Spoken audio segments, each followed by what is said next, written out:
compassionate yet fierce deity. There's a lot of talks out there that she's not someone whom anybody can do upasana. So it's like if you, yes, she is both fierce and compassionate. So if you bestow upon to her compassionate side, she's gonna fiercely look into your wishes. She's gonna look into your karmic baggages, emotional wounds, dissolve it once for all. And she's such a kind mother that she quickly listens to her devotees' requests and prayers. It happened with me, it happened with many. In case if you're watching this video, you've been guided to watch, you've been feeling of doing Varahi Sadhana, stay till the end of the video to understand every single detail, what it means to do Varahi Sadhana, and learn it and practice it. And I will go through this order, okay? First, I'm going to talk about the mantras, right from opening to the end of mantra sadhana. After that, we're going to look into hidden meanings. After that, we're going to look into how to do japa, what are some effective ways to follow to get or attain mantra siddhi or devita anugraha.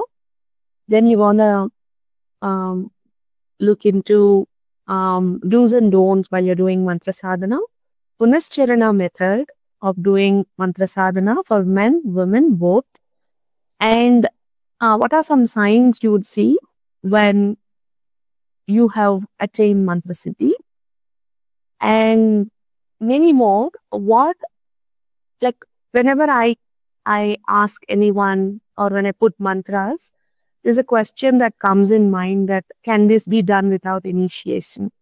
So please understand, if you're a new follower of mine or an old follower, or you're watching me for the first time, I myself is a very ardent Devi Upasak, and whatever videos I put on social media is something which I have permission from Devi Ma to put.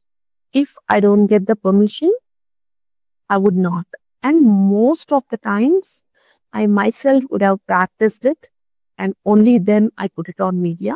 It's not that I just come across many mantras and so I'm going to record and put every of it onto the YouTube. So my intention of doing this is three. One, each one of us go through recurring pain problems. And the only way for us to get over this is to cleanse our karmic baggage, then our aura, chakra, then our ancestral patterns, genetic encoding, behavioral patterns, subconscious conditioning. And this is one. The second is getting Devi Anugraha for us to take our divine soul oriented actions so that we'll be able to complete that karma once for all in this life and attain moksha. So in case if at all we want to take new actions, our old self will not allow us to do it. It poses resistance. So when you're healing your karmic wounds with the help of divine grace, you'd be able to take actions aligned with your true light. And that's where the moksha happens.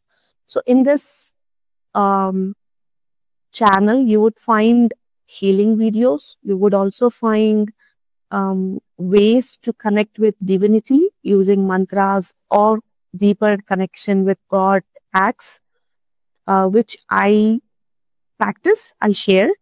And third, you'd also get some ways to work on your new pathways, okay, be it your behavioral patterns or subconscious conditioning and stuff like that.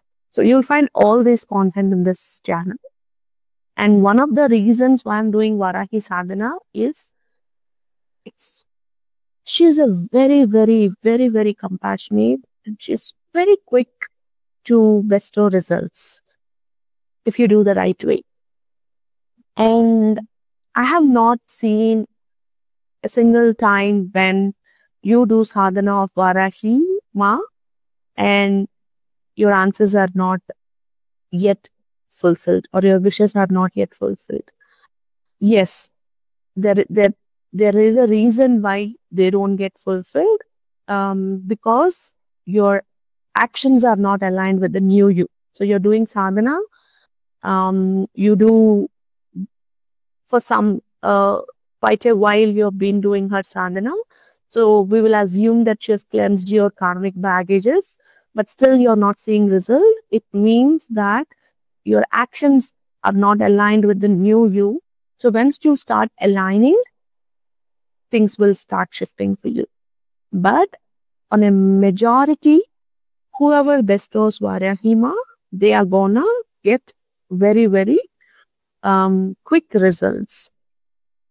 I'm with, before we move forward, my intention is not to do deity hopping, meaning you do prayers for one, then shift to another. The intention here is not to put so many gods into our kitty, but hold one god and keep doing prayers, go layer by layer, deepen your relation with that deity and attain moksha. So if you are very called upon